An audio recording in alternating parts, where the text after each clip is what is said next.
Viva, viva. Olá, viva, como vais? Viva para lá da depressão. Yeah! Viva, viva, viva, viva, viva, viva, viva, viva. Bom dia, hoje estaremos com a doutora Susana Corte Real, médica, assistente em Medicina Geral e Familiar na USF São Julião, em Oeiras, desde 2009. E é orientadora também de formação específica do internato da mesma especialidade. Viva, doutora Susana Corte Real. Olá, tudo bem, doutor Tiago? Viva, tudo bem. Ouvimos falar de hospitais, de centros de saúde, mas desconhecemos muitas vezes a orgânica do sistema de saúde per si. Gostaria que tentasse explicar aos nossos ouvintes a organização do Serviço Nacional de Saúde, a importância dos diferentes níveis de cuidados nesse sistema e, claro está, o papel do médico de família no meio desta complexidade. Ora bem, o sistema de saúde português é reconhecido internacionalmente pelo seu Serviço Nacional de Saúde, que é universal, geral e tendencialmente gratuito para todos os cidadãos. Este sistema tem vindo a sofrer alterações nos últimos anos, sendo cada vez mais um sistema misto que integra um conjunto de prestadores privados e públicos. Falando do sistema público, onde eu exerço a maior parte da minha atividade, este encontra-se dividido nos cuidados de saúde primários, onde eu exerço a minha atividade, e os cuidados hospitalares. Os cuidados de saúde primários envolvem atividades de promoção de saúde e de prevenção da doença, de seguimento das diversas comorbilidades de forma longitudinal e holística. As equipas de saúde dos cuidados de saúde primários acompanham também os utentes no domicílio. Já os cuidados hospitalares envolvem serviços de internamento, os famosos serviços de urgência, as consultas externas de diversas especialidades e, quando uma pessoa quer realizar o que nós chamamos os exames complementares de diagnóstico, estes podem ser feitos tanto a nível ambulatório como a nível hospitalar.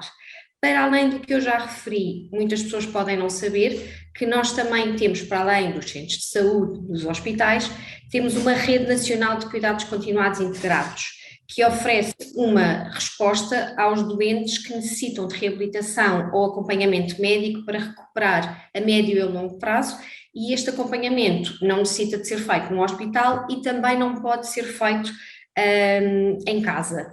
E para além disso, existe também a rede dos cuidados paliativos, que oferece algumas soluções para as necessidades dos doentes até ao fim de vida. E porquê é que estes níveis de cuidados são importantes? Porquê é que eles são importantes, cada um deles? Eles devem articular-se entre si para que tudo funcione bem e nem sempre isto acontece da melhor forma. O objetivo primordial é o doente vir a ser bem tratado. Sabemos que os cuidados de saúde primários são a porta de entrada para o sistema de saúde e permitem que os utentes sejam tratados a uma mais larga escala. Eles atuam então na promoção da saúde e prevenção da doença, mas também atuam no acompanhamento das diversas doenças crónicas e, em determinadas situações, é preciso referenciarmos para cuidados hospitalares, tanto num contexto de urgência, como para seguimento das inúmeras patologias crónicas. E por isso, aqui a grande mensagem é mesmo que cada um deles tem o seu papel e que, para que os doentes beneficiem mais, é bom que todos nós nos articulemos da melhor forma e com a maior celeridade. E qual é então o meu papel como médico de família e qual é o papel do médico de família em geral na complexidade deste sistema? Nós devemos ser o primeiro ponto de contacto do indivíduo com o sistema de saúde nós temos a responsabilidade de organizar, coordenar, integrar todos os cuidados, constituindo-nos a nós próprios como um verdadeiro gestor de saúde e cujo principal objetivo é empoderar o paciente, prestando os cuidados de saúde centrados nessa pessoa e ao longo do seu ciclo de vida. No que diz respeito aos problemas de saúde dos portugueses, quer dizer, falando genericamente, quais são aqueles que serão os mais frequentes na sua consulta? Nós sabemos que mais de metade da população portuguesa tem pelo menos uma doença crónica. Sabemos que nos homens os problemas de saúde mais frequentes são os cardiovasculares, nomeadamente a hipertensão, a dislipidemia vulgo colesterol elevado, a diabetes, patologias das articulações. Nas mulheres, esta distribuição é um bocadinho semelhante, mas a depressão já surge aqui num lugar cimeiro. E com a pandemia, houve uma alteração destas prevalências, que agora são um bocadinho diferentes, e sabemos que no decorrer desta pandemia, cerca de 1/5 da população apresenta a patologia do foro ansioso depressivo, ou seja, aqui a saúde mental veio, ou ela não estar bem, veio ao de cima com a pandemia. E como é que explicaria esse crescimento, portanto, deste espectro de patologias? Terá sido diretamente pela infecção do vírus? Teve a ver com as políticas associadas à gestão portanto, da pandemia? Como é que... Este crescimento da patologia do foro ansioso depressivo relacionou-se muito com preocupações com o equilíbrio, por exemplo, nas pessoas mais ativas, porque isto afetou de diversas formas as várias faixas etárias, e, por exemplo, nas pessoas ativas, as preocupações com o equilíbrio entre a vida profissional e a pessoal, muitas vezes insegurança relativamente ao emprego, ao rendimento, nessas pessoas, perda de apoio também social, ou seja, baixas, outras coisas. Os idosos, houve um maior isolamento, perderam muitas vezes a rede de apoio porque havia receio de contágio. Muitos deles estavam em infraestruturas, nomeadamente centros de dia, que fecharam, não é? E eles ficaram em casa, e isto depois daqui decorre um declínio cognitivo e também um aumento dos distúrbios do humor. Se falarmos nos mais jovens, as crianças e adolescentes foram privados das suas brincadeiras, das suas atividades escolares, dos seus relacionamentos, que são tão importantes para a construção da sua personalidade. E se pensarmos também nos pais cuidadores destas crianças, eles tiveram a difícil tarefa de tentar conciliar o teletrabalho com as atividades parentais, que foi uma tarefa fácil, não é? Mesmo, e eu, como profissional de saúde, devo dar os meus parabéns, admiro imenso as pessoas que conseguiram conciliar o teletrabalho, porque não é fácil. Eu vinha trabalhar quase todos os dias, mas das poucas vezes em que tive que conciliar um teletrabalho com uma filha pequena, não foi nada fácil, e o estarem fechados em casa, as crianças precisam de sair, não é? Faz parte do bem-estar delas, e privá-las disso não foi nada fácil, e por isso estas famílias tiveram um desafio imenso. Mencionou aí, portanto, a patologia depressiva como uma das patologias com maior prevalência, enfim, no contexto dos cuidados primários, cujos valores, inclusivamente, têm aumentado, enfim, decorrente do impacto da pandemia. Como é que nós poderíamos reconhecer rapidamente esta doença? Quais são os primeiros sinais ou sintomas da doença que a pessoa tem de estar atenta? Nós temos que estar atentos, devemos ter o dom, nem sempre o temos, de reconhecer isso em nós e nas pessoas que nos são mais próximas, nomeadamente família ou colegas de trabalho também. Por exemplo, a tristeza, a pessoa sofrer alterações do apetite, ou comer muito mais, ou andar a comer menos, haver alterações dos padrões do sono, ou dorme demais, ou tem insónia, a pessoa sentir-se mais cansada, com dificuldades de concentração, a pessoa também ter dificuldade às vezes em tomar decisões. Depois outros sintomas, se calhar não tão evidentes ao início, mas a pessoa revelar uma perda de interesse pelas atividades normais da vida, por exemplo, sei lá, vamos beber um copo ou vamos ao cinema, não quero, prefiro ficar sozinha em casa. A pessoa ter, por exemplo, ideias de morte, ou não tocar nada, a fazer cá nada, pronto, mas isto não é logo os primeiros sintomas.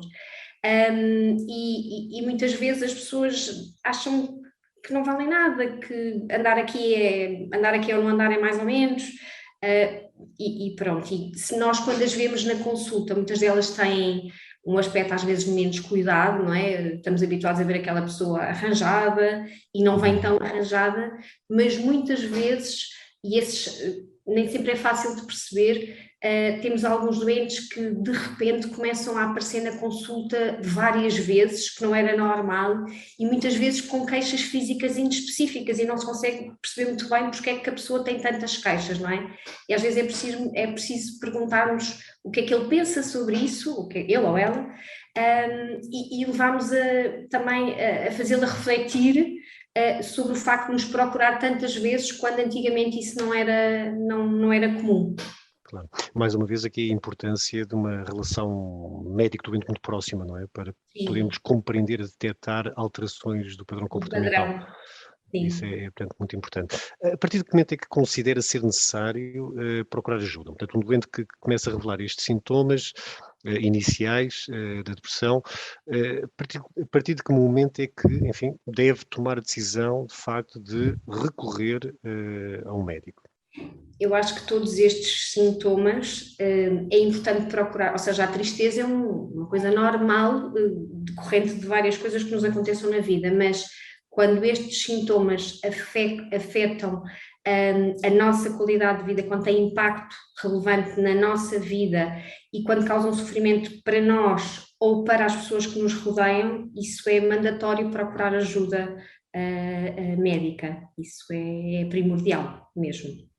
Muito bem. Mencionou há pouco que via na sua consulta, enfim, doentes com perturbação depressiva, quer, portanto, adultos, mas também as faixas etárias mais jovens. Há alguma predominância, enfim, de alguma faixa etária no que concerne à depressão? Ou enfim, é transversal a todas as idades, este problema?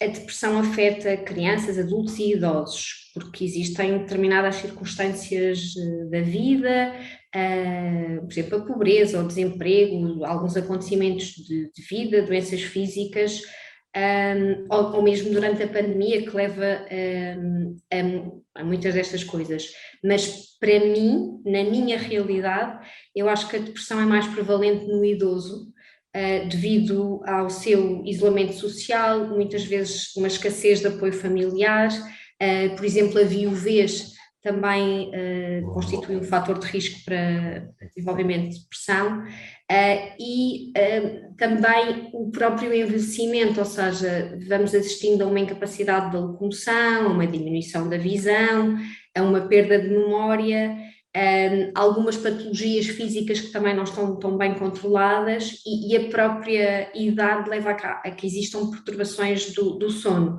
E por isso, por todos estes fatores, eu acho que a depressão é mais prevalente nos idosos. Apesar de nesta faixa etária, muitas vezes a sintomatologia é mais inespecífica, o que dificulta um bocadinho este diagnóstico nestas pessoas. Muito mais desafiante, não é? Sim. Porque muitas das queixas são atribuíveis ao envelhecimento, não é? Processo de envelhecimento. O envelhecimento é desculpa para tudo. E às vezes, uma das coisas que nós sabemos em medicina geral e familiar é que, por exemplo, quando um idoso se queixa de falta de memória, muitas das pessoas podem pensar, ok, é da velhice. Mas muitas vezes a falta de memória é uma depressão mascarada, e nós muitas vezes até fazemos uma prova terapêutica com um antidepressivo e percebemos se existe mesmo uma diminuição, um déficit cognitivo, não é? Ou se não, se temos aqui uma depressão que precisa de ser acompanhada. A importância de conhecer muito bem, mais uma vez, Sim. a pessoa, não é? Então, e após o diagnóstico, quando fizemos o diagnóstico de depressão, que soluções é que poderemos oferecer a estes doentes? O que a medicina tem a oferecer? Exato. A medicina e as pessoas... E não só, não é? E não só.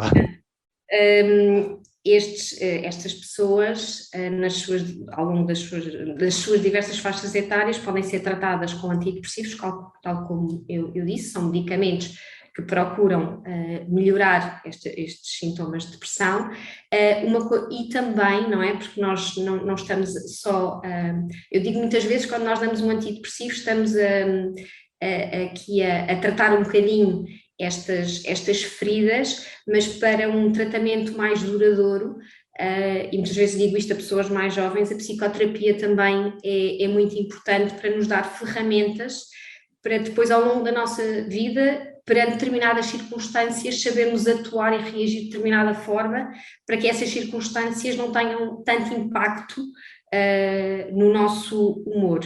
E para além disso, devemos sempre também procurar que estas pessoas tenham uma rede de apoio para que possam ser ouvidas, possam ser acompanhadas, porque nós, apesar de termos um acompanhamento longitudinal, não estamos com estas pessoas todos os dias e precisamos de alguém que as possa ouvir para além de nós e que monitorize um bocadinho o evoluir desta situação. Nós então, como médicos de família, como vemos a família toda, às vezes acabamos por ter inputs dos outros membros de apoio, quer sejam amigos, quer seja o namorado ou a mãe, que nos ajudam também a cuidar melhor destes doentes. Por isso, resumindo, era fármacos, psicofármacos, psicoterapia e as pessoas e os cuidadores, a rede de apoio. Fundamental aqui o trabalho multidisciplinar, não é? Chamando aqui também, ou realçando também a importância dos psicoterapeutas, dos psicólogos, para além, naturalmente, da rede social e familiar. Isso é fundamental. Infelizmente, nos cuidados de saúde primários nós gostaríamos, porque nós temos um tempo de consulta que é limitado, muitas vezes com a nossa boa vontade temos mais do que os 20 minutos de consulta, marcamos mais do que um tempo de consulta, mas não temos a capacidade de ter uma intervenção psicoterapêutica estruturada, não é? Temos um psicólogo que nos dá apoio, mas que não tem mãos a medir para a quantidade de pessoas que necessitam. Qual é a importância, portanto, da adesão, de compliance, o chavão que se utiliza muitas vezes, às medidas indicadas pelo médico e não só, pelos restantes técnicos de saúde? A base disto tudo, nós sabemos que é fundamental estabelecer uma boa relação médico-doente para que o processo terapêutico tenha mais sucesso. E o próprio médico deve também funcionar como uma arma terapêutica. Nós estamos numa melhor posição para fazer o diagnóstico de depressão e também estamos numa posição privilegiada pelo nosso tipo de acompanhamento para instituir a terapêutica e monitorizar o tratamento. Temos que referir aos doentes que a medicação antidepressiva não faz efeito logo no imediato, ela começa a produzir efeito. É um fator muito importante, não é? É porque senão vamos ter abandono da terapêutica e precisamos de explicar bem como é que as coisas são para podermos ter os doentes do nosso lado e não abandonarem o tratamento. E normalmente estes medicamentos começam a produzir efeito mais ou menos a partir das 3, 6 semanas após o seu início. E nós devemos, para além de prescrever um antidepressivo, devemos reforçar sempre as medidas não farmacológicas como estilos de vida saudáveis, nomeadamente a higiene do sono. Devemos dizer aos utentes para evitarem coisas estimulantes ao final da noite, terem rotinas de sono, fazerem também atividades ao ar livre. E também, muitas vezes, é necessário, para além deste antidepressivo, numa fase inicial em que não temos os sintomas controlados, às vezes também damos outra medicação para a pessoa dormir melhor ou para andar menos ansiosa, que nós explicamos que é para usar durante um curto período de tempo, enquanto o antidepressivo não está a atuar em pleno. Aqueles medicamentos que são para SOS, para ser tomados em SOS. Exatamente, sim. Normalmente eu estipulo um período de tempo em que podem ser tomados, e alguns que podem ser tomados mais do que uma vez por dia. Eu digo que se estiver mais ansioso pode tomar até 2 vezes dia, por exemplo, e para além disso é garantirmos que o doente sai da nossa consulta com uma nova consulta agendada e disponibilizarmos para isto. Supostamente vai correr assim, mas se tiver algum efeito secundário que o esteja a perturbar, pode vir ter comigo, ou seja, mantemos a nossa porta essa ligação aberta para que, se alguma coisa não correr bem, nós estamos cá, existem outras alternativas terapêuticas, um bocadinho fazer jus ao nosso acompanhamento longitudinal. E isto é importante para haver uma adesão terapêutica, porque se não tivermos uma adesão terapêutica, podemos agravar a sintomatologia e ao gravarmos a sintomologia podemos, por exemplo, ter maior abandono do trabalho, maior dificuldade nas relações com as pessoas, e também sabemos, por exemplo, se não temos uma depressão tratada, sabemos que existe uma relação com estados em que as defesas estão mais em baixo, chamada imunossupressão, e quando não temos a nossa saúde mental, também podemos ter a nossa saúde física pior e termos um agravamento de outras patologias normais, como a diabetes, a patologia de dor crónica também podem estar mais descompensadas. Que aspectos devemos ter em conta para evitar a recorrência da doença? Nós sabemos que muitas vezes existe o estigma relacionado com a terapêutica farmacológica, do género, esta medicação não, porque eu não quero ficar dependente, porque eu não sou maluco. Existe muito esse estigma, não é? Sim. Das pessoas, muitas vezes eu digo aos meus doentes, se você tem diabetes, você tem que fazer a medicação para a diabetes. Se você tem uma depressão, também existem medicamentos que podem ajudar no tratamento da depressão. São coisas diferentes, mas que precisam de uma abordagem semelhantes. E são muitos os casos de doentes que pretendem suspender a medicação assim que objetivam uma melhoria de sintomas. E lá está, uma vez mais, a importância de nós explicarmos aos nossos doentes que a medicação de um episódio depressivo tem uma duração, antigamente dizia-se 4 a 6 meses, não, agora nós dizemos já 9 a 12 meses, e isto num primeiro episódio de depressão. Muitas vezes, se nós temos já antecedentes de episódios depressivos, podemos ter que fazer isto por muito mais tempo e muitas vezes ao longo da nossa vida. O que eu explico aos meus doentes é: o que interessa é que você esteja bem, é muito pior estar a ter recaídas que muitas vezes até podem ser mais difíceis de tratar do que estar sempre a fazer uma determinada medicação numa dose até mais baixa. Lá está, temos que tentar eliminar este estigma associado à depressão, porque é um problema de saúde como tantos outros. Sim. É mesmo, as pessoas não são malucas, e para além disso, ao acompanharmos estes doentes, temos de os empoderar e fazê-los perceber a recorrência de sintomas, identificar esses sintomas para o mais atempadamente procurarem ajuda médica. Isso é o mais importante. Muito bem. E quando é que o médico de família deve encaminhar para a psiquiatria? Quando é que deve recorrer ao apoio do colega da psiquiatria?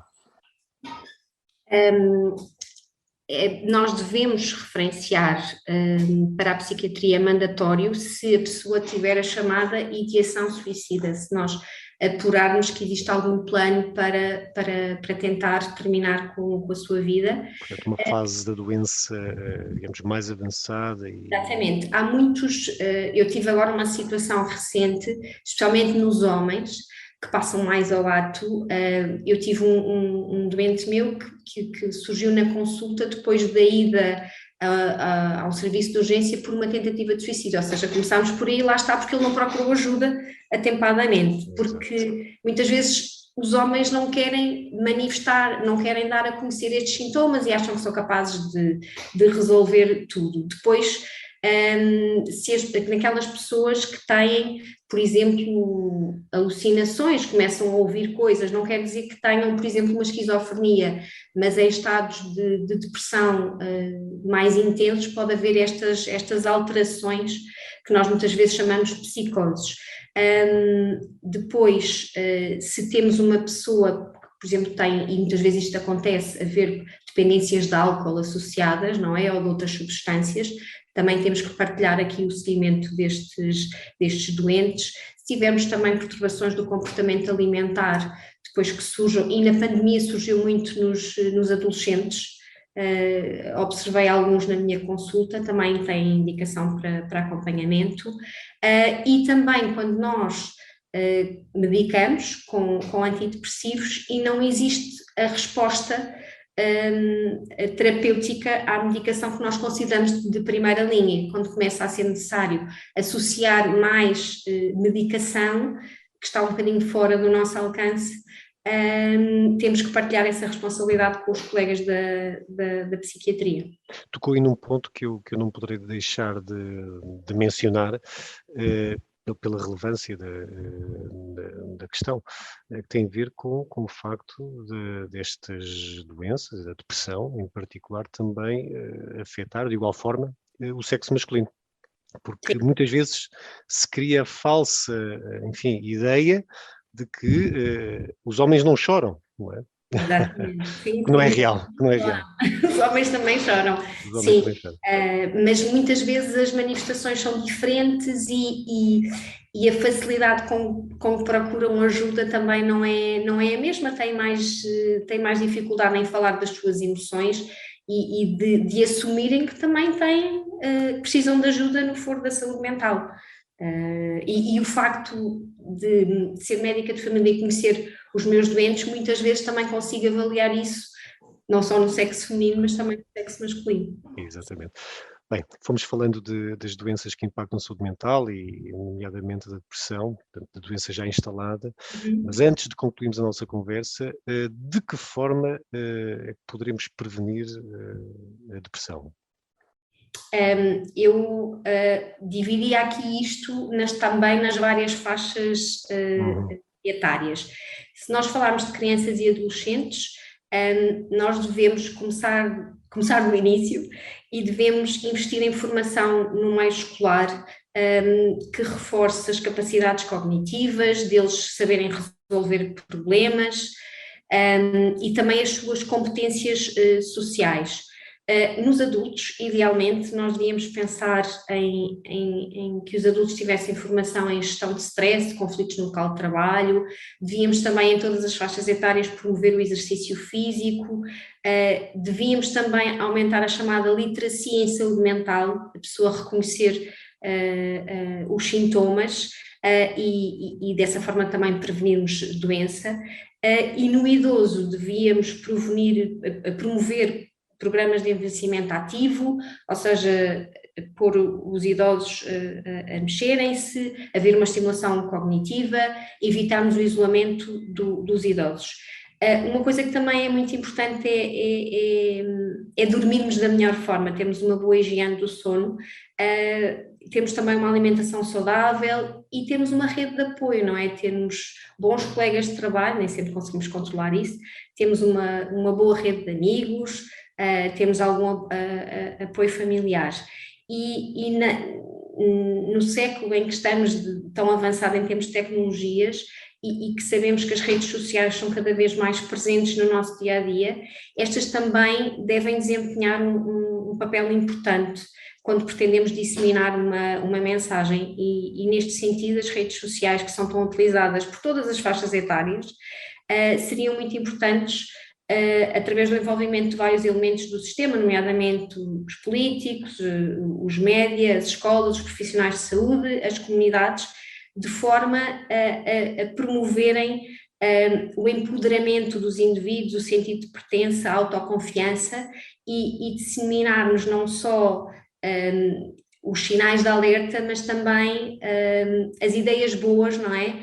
E passarmos mensagens positivas de forma a prevenirmos estas situações.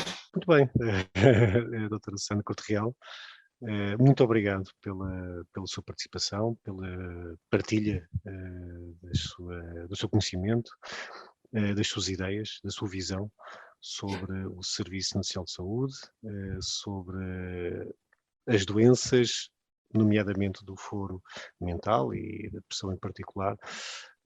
Muito obrigado pela sua participação no podcast Viva a Palavra da Depressão. Obrigado a quem nos esteve a ouvir. Aproveito para vos convidar a seguir-nos aqui ou em www.vivaparaladadepressão.pt, onde encontra informação, notícias e dicas relevantes sobre saúde mental, sem dramas nem preconceitos. E na próxima semana, não perca, novo podcast. Até lá, viva para lá da depressão. Viva, viva, Olá, viva, como vais? Viva para lá da depressão. viva, viva, viva, viva.